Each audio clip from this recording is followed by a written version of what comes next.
Baik, Assalamualaikum warahmatullahi wabarakatuh. Selamat pagi, selamat siang, atau selamat malam, Ibu Nujma. Sebelumnya, perkenalkan nama saya Najwa Amalia dengan NIM 2404 2260 2688 dari Offering M, em, jurusan akuntansi, prodi akuntansi. Nah, di sini saya akan melakukan tutorial SPSS uji regresi linear berganda dari skripsi kakak tingkat sebagai pemenuhan tugas proyek mata kuliah statistika. Di sini saya sudah tampilkan dari data responden skripsi Kak Yuniar Catur Putri Nurrahma. Jadi untuk ini lulus pada tahun 2024. Nah, jadi untuk judul skripsinya yaitu pengaruh akuntabilitas, transparansi dan juga partisipasi masyarakat terhadap pengelolaan alokasi dana desa. Em, di sini sudah terlampirkan bahwa eh, datanya mempunyai tiga variabel independen dan juga satu variabel dependen, X1, X2, X3, dan juga Y. Untuk X1-nya yaitu akuntabilitas, X2-nya transparansi, dan X3-nya adalah partisipasi masyarakat. Untuk Y-nya yaitu pengelolaan alokasi dana desa. Nah, yang pertama, sebelum sebelum kita untuk uji regresi linear berganda, ini saya sudah masukkan data-data itu ke Excel agar memudahkan penginputan data. Begitu. Nah, setelah itu kita masuk ke SPSS. Saya sudah memasukkan juga buat datanya agar memudahkan, tidak loading lama-lama. Jadi, kita akan menguji. Sebelum kita menguji regresi linear berganda, kita harus uji validitas, reabilitas, dan juga uji asumsi klasik. Yang pertama, untuk uji validitas, contohnya kita akan pakai variabel X1. Ya, di sini sudah saya masukkan untuk variabel view-nya, masukkan namanya X11, X12, dan seterusnya. Lalu untuk measure-nya itu harus skill. Eh, Lanjut, yaitu kita harus masukkan juga total dari X1 juga. Oke, untuk pertama, jika kita akan uji validitas, klik Analyze, klik Correlate, lalu Bivariate. Masukkan semua datanya, ada percent to tiled, dan juga ini dicentang, lalu klik OK. Nah, ini input datanya udah masuk di sini, outputnya. Nah, nah di sini eh, jika data itu valid, dikatakan valid itu jika data itu kurang dari 0,05 atau R hitung itu kurang dari R tabel. Nah, di sini R tabelnya saya ketahui dari skripsi kakak tingkat itu adalah 0,254. Tapi saya akan memakai bahwa valid itu kurang dari 0,05. Nah, di sini kita lihat di uji signifikannya. Jadi, ini semua kurang dari 0,05. Jadi, data data dari variabel X1 dikatakan semuanya valid. Begitu juga yang lainnya, saya sudah menguji juga untuk yang lain dari X1, X2, X3, dan juga Y. Dan semua variabel dikatakan valid. Gitu. Lalu kita lanjut ke uji reabilitas. Kita coba untuk uji reabilitasnya pakai Y, pakai variabel Y.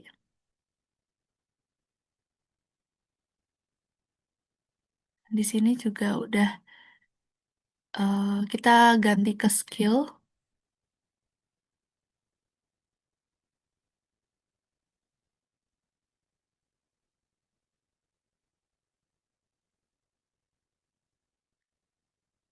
Seperti tadi masukkan datanya. Lalu untuk uji reabilitas, klik Analyze, klik Scale, Reliability Analysis di sini.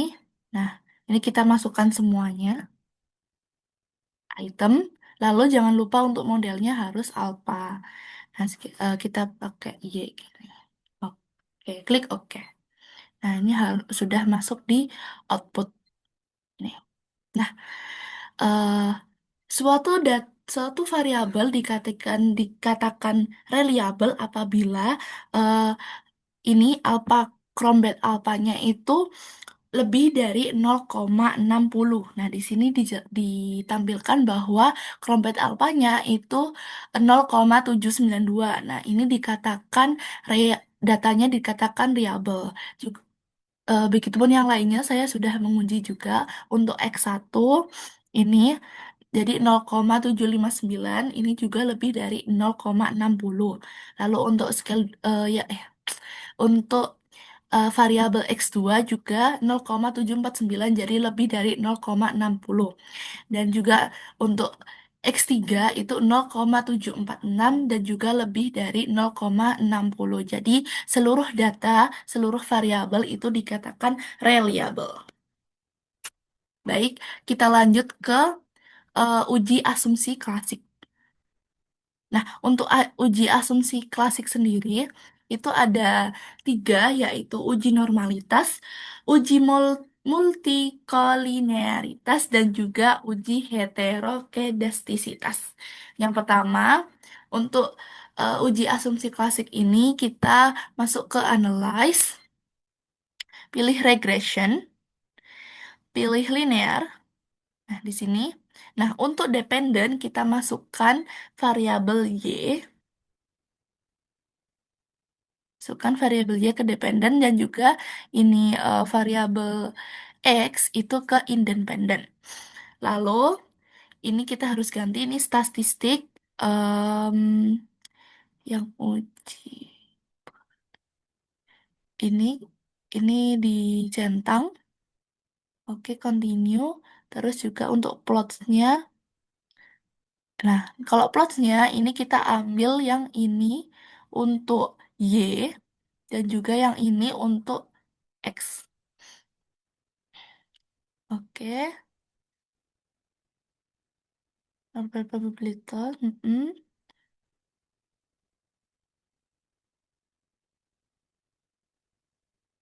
Continue. Masuk ke save ini kita unstandarized itu.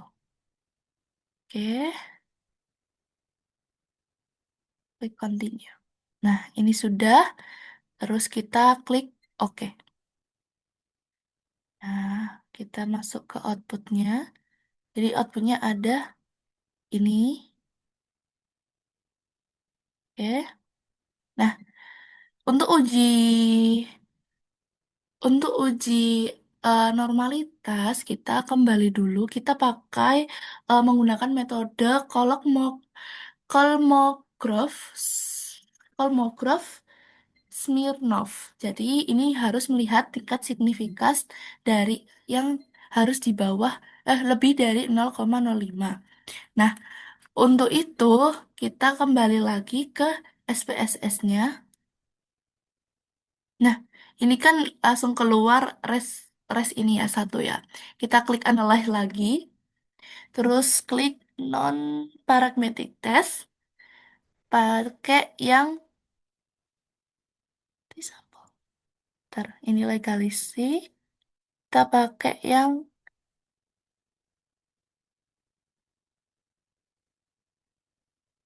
em, ah,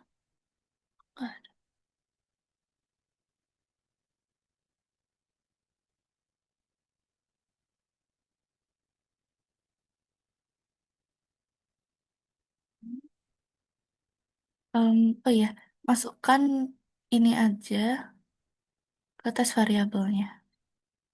Klik OK.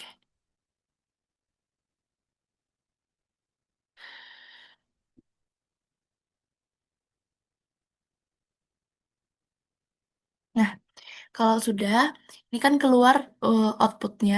Nah, kita dikatakan data ini normal itu jika lebih dari ini nilai signifikannya lebih dari 0,05. Nah, jadi diketahui bahwa nilai signifikannya adalah 0,200 yang artinya variabel ini normal dan layak dipakai. Lanjut kita ke uji multikolinearitas. Untuk uji multikolinearitas kita bisa melihat di output koefisien. Nah, kita lihat di bagian VIF, VIF ini. Nah, pada uji multikolinearitas itu kita harus melihat bahwa nilai VIF-nya itu harus kurang dari 10 dan nilai toleransinya harus lebih dari 0,10. Untuk nilai toleransinya. Oh, nih. Oke. Jadi ini sudah eh, di variabel X1, X2, dan juga X3 sudah dijelaskan bahwa nilai FIF-nya itu lebih dari 10 dan juga nilai toleransinya itu kurang leb- eh, maaf, untuk nilai FIF-nya itu kurang dari 10 dan juga nilai toleransinya itu lebih dari 0,10. Jadi, untuk data ini tuh tidak terdapat gejala multikolinearitas dalam model regresinya. Lanjut untuk uji heteroskedastisitas itu kita lihat di sini di scatter plotnya. Untuk scatter plotnya ini titik-titiknya kan menyebar gitu dan acak dan tidak membentuk pola tertentu. Jadi, dan juga ini eh, ada di bawah nol dan juga ada yang di atas nol. Ya, jadi menyebar, yang artinya itu data ini tuh tidak mengalami heteroskedasisitas dan uji asumsi klasiknya terpenuhi. Nah, setelah kita uji asumsi klasik dan semuanya dari em, validitas, reliabilitas, dan juga uji asumsi klasik, semua data telah terpenuhi ujinya, lalu kita akan ke untuk selanjutnya adalah uji regresi linear berganda. Nah, untuk uji regresi linear berganda itu kita bisa masuk ke total yang tadi ya. Please klik analyze. Klik regression linear. Nah, ini kan tadi udah diuji. Kita sama saja ini memasukkan dependent sama independent, tapi oke, sama ya kita klik oke. Oke. Nah, untuk ini kita itu melihat di ini ya. Ah, ini di koefisien tapi yang bagian under sorry. Ya, di bagian unstandardized yang B ini yang ini. Nah, dalam uji regresi linear berganda itu kita membuat persamaan yaitu bisa Y sama dengan A plus B1 ditambah X1 B1 X1 ditambah B2 X2 ditambah B3 X3 ditambah karena ini kita punya em, tiga variabel independen. Nah, setelah itu kita masukkan ke persamaannya yaitu dia sama dengan nah di sini untuk X1-nya kita udah dapat kalau misal A itu yang ini konstantanya kita udah dapat minus 6,090. Lalu untuk eh, variabel X1 itu 0,623, variabel X2 0,605 dan juga 05 dan juga variabel X3 itu 0,095. Nah, eh, artinya apa? Artinya di sini dari nilai konstanta ini 6,090 ini artinya bahwa nilai pengelolaan anggaran dan dana desa itu apabila eh, akuntabilitas transparansi dan partisipasi masyarakat itu nol dengan asumsi bahwa nilai dari variabel yang lain itu konstan.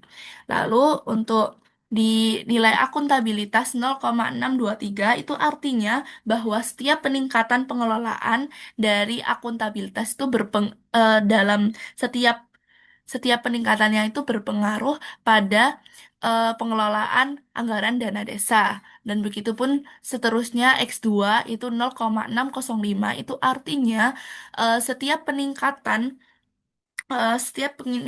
pengelolaan setiap peningkatan dari 0,605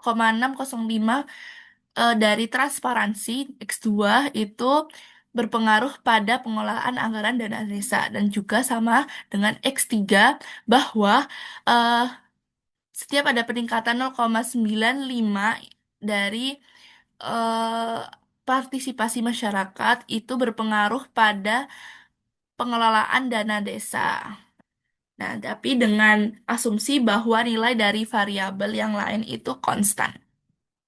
Nah, baik, sekian dari saya untuk tutorial regresi berganda. Jadi kesimpulannya, sebelum kita menguji regresi linear berganda, kita harus menguji dulu datanya, apakah itu valid, apakah reliable, dan apakah normal, dan apakah tidak terdapat multikolinearitas dan juga heterokedastisitas. Begitu. Sekian dari saya. Terima kasih Ibu Nutsma atas atas eh, atas waktunya dan juga atas eh, perhatiannya. Saya ucapkan terima kasih. Mohon maaf apabila saya ada kesalahan dalam pengucapan kata maupun perbuatan. Terima kasih sebelumnya. Wassalamualaikum warahmatullahi wabarakatuh.